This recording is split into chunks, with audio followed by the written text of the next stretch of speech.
You ever been ghosted so hard you started questioning your own existence? Like, am I real, or was I just a temporary character in her Netflix season of summer flings and emotional damage? Yeah, I've been there. One minute she's sending heart emojis, the next, you're left on red like a terms and conditions agreement. But here's the wild part. She might actually come back. Not because you begged, not because you sent her 15 I miss you texts and one accidental voice note where you cried mid-sneeze. Nah, she'll come back because you did something different. And today, I'm going to tell you exactly what that is. And no, it's not some manipulative, creepy, play hard to get trick. This one's rooted in ancient Stoic wisdom, dipped in modern-day savage confidence. So sit tight, because by the end of this story, you're gonna walk like a man who doesn't chase, he attracts, like a human magnet with muscles and emotional discipline. Chapter 1. The story of Marco, the simp who snapped. Let's start with a dude named Marco. Nice guy. Real nice. Too nice. Like, help her move into her new boyfriend's apartment. Kind of nice. You get the vibe. So Marco meets this girl, Samantha. Smart, beautiful, funny, the whole deal.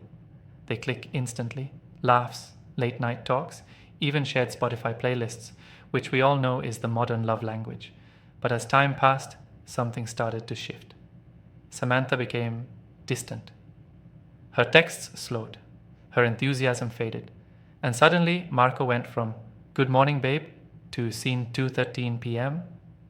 Now most guys at this point do what? Panic? Overthink? Start acting like unpaid emotional detectives? Maybe she's busy? Maybe her phone's broken? Maybe she was kidnapped by a gang of silent monks who hate Wi-Fi? Nah, bro. She's just not into you right now.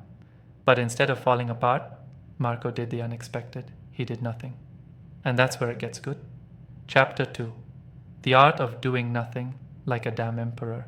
Now, when I say Marco did nothing, I don't mean he just sat around eating ice cream and crying to sad Spotify playlists. No, Marco applied a stoic nothingness. See, Stoicism isn't about pretending you don't care. It's about understanding what's in your control and releasing what's not. He didn't try to fix her silence. He didn't beg for her love. He didn't rewatch their old photos like a nostalgic raccoon. Instead, he focused inward. He hit the gym, not to impress her, but to discipline himself. He stopped checking her stories like a digital creep. He stopped writing 3-paragraph messages she never read. He unplugged from her and reconnected to himself. And you know what happened next? She came back. Yep. Like a cat that ignored you all day but suddenly decides to sit on your laptop while you're working.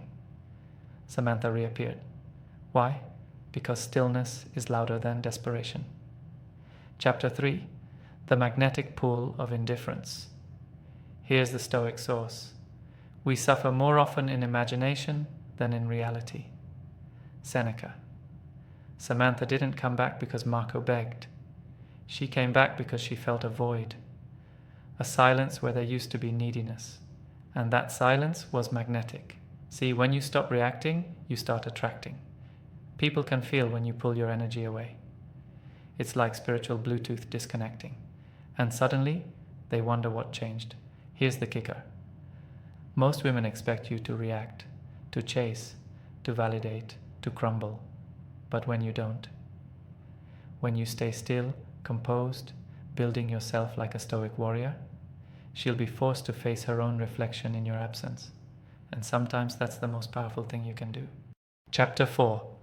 The comeback text. 3 weeks later, Marco gets a message. Hey, I know it's been a while, just wanted to check in. Hope you're doing okay. Classic. This is what I call the breadcrumb of curiosity. It's not love, it's not an apology, it's a toe dip in the waters of your life. Now here's where most guys fumble. They see that one message and jump back like, OMG, Sam, I've missed you.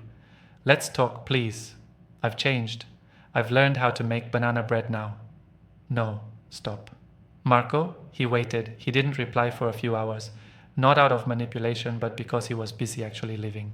When he did respond, it was short, calm, confident. Hey, I'm doing well. Hope you're good too. That's it. No drama, no backflips, just self-control. And that made her even more curious. Chapter 5. Emotional control is alpha energy. You know what's hotter than abs? Control, discipline, the ability to stay grounded when your emotions want to hijack your life. Women test men, consciously or not, to see if they're emotionally strong. They push buttons. They pull away. They want to feel your frame.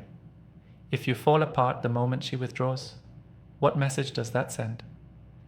It says you're not stable. You depend on her validation. You don't have a mission beyond her attention. But when you stand firm, when you stay calm and let her drift like a balloon she thought she let go of, only to find it floating right back, she feels that. That's Stoic power. Chapter 6. The glow up that hurts her soul. Marco didn't just move on, he leveled up. He got in shape, not for revenge, but because he loved the discipline. He read books, he picked up hobbies, he laughed more, he glowed. And you know what happens when a man glows? People notice. And when Samantha saw him smiling on his feed, surrounded by peace, confidence, and maybe a cute dog, she felt it, that weird little pang in her chest, regret. Now let's be clear, your goal should never be to make her regret losing you. Your goal should be to become someone who never needs chasing anyone at all. But sometimes, that glow up, that inner peace, it hits harder than any breakup revenge plan ever could. Chapter 7. Silence is a symphony. Here's the truth. Silence makes people talk to themselves. And trust me, Samantha talked to herself a lot during that silence. She wondered if Marco had moved on, if he was seeing someone else, if she made a mistake. And you know what?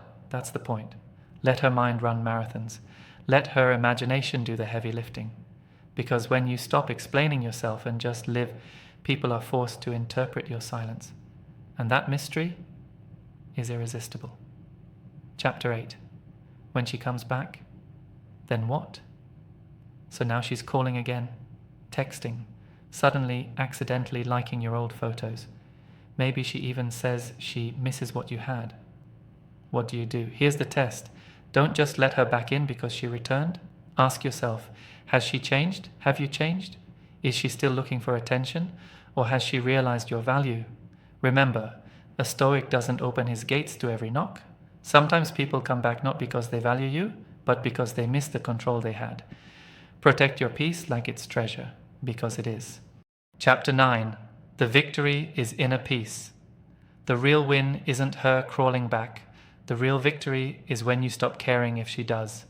When you reach a place where her presence or absence no longer shakes you, that's when you're free. That's when you're truly a man. Not a man controlled by love, but a man who loves with control. Chapter 10. Final words. Be the mountain. Here's what Stoicism teaches us in love. Don't chase, don't beg, don't break. Stand tall like a mountain. Let the storms come, let the people walk away, let the seasons change, but you stay grounded, stay still, stay powerful. Because the mountain doesn't chase the river, but the river always finds its way back. So, next time she pulls away, remember, do nothing, glow up, be silent, and watch what happens next.